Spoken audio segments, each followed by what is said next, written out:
But first, per Ian Begley, the Raptors have hired Kawhi's close friend and college teammate, Jeremy Castleberry, to be an assistant on Nick Nurse's staff in Toronto.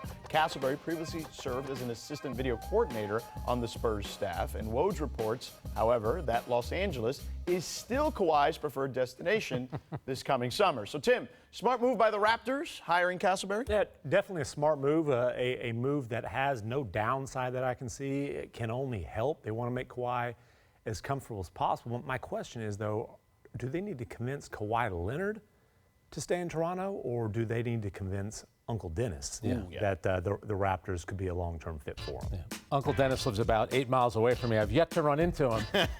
But here's my thing about Kawhi Leonard. They're obviously doing this to make him happy, but what makes Kawhi Leonard happy? No one seems to understand that.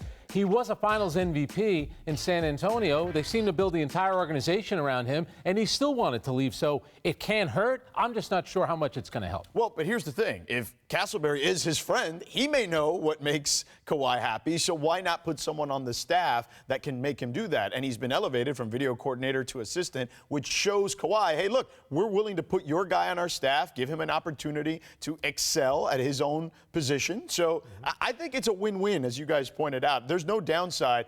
And you know what? They need to do everything they can to try to keep someone there, because they jettisoned the one guy who wanted to be there. I would also, though, wager Jeremy Castleberry's salary that the Lakers or Clippers might also be able to find room for him on their staff. Should Kawhi come to L.A. next summer. Here's the thing, too. When is Kawhi Leonard finally going to speak? I know DeMar DeRozan didn't have a press conference, but he did show up in Vegas for USA Basketball. Kawhi Leonard, we haven't heard anything from him, really, since the start of the year. It's amazing that he gets away with it. Do you even know what Kawhi Leonard sounds like? No. Right. I don't think, and he clearly wants to avoid addressing all these issues until the latest possible point, but at some time he's going to finally have to talk about why he wanted out of San Antonio, what the reasons were behind it, and whether or not he wants to stay in Toronto. Well, we really haven't heard a ton from LeBron. Rachel's the only person that got a chance to have that conversation with LeBron, and again, that was a bigger picture discussion about the I Promise School and all that. There was some Laker talk in there, but even LeBron hasn't had a press conference, so if you're Kawhi, I'm like, well, if LeBron hasn't done one, I'll wait till the season starts. But LeBron had plenty of press conferences throughout all last season. Yep, right. We literally have not heard a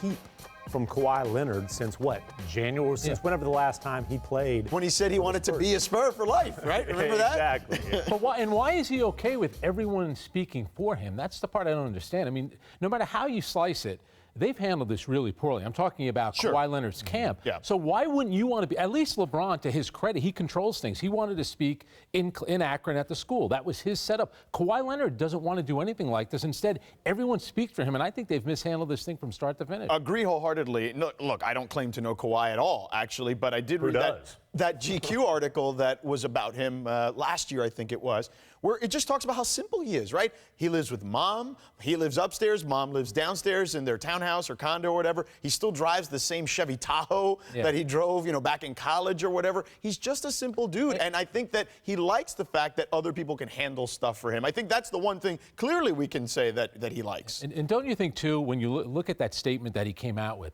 where he's saying thank you to the fans. They bought tickets to watch you play. You showed up for 9 games, and then you didn't even show up for the games when you were hurt during the playoffs. So even though he began that statement, it took me a while to search for the words, thank you. Is it really that hard to say thank you, though? Even the statement, to me, backfired on him. He's a man of few words. It might take a while to find him, but those thank yous will not translate to a very warm welcome when he comes back to San Antonio. No, those thank yous will translate into boos, certainly, at the AT&T Center there.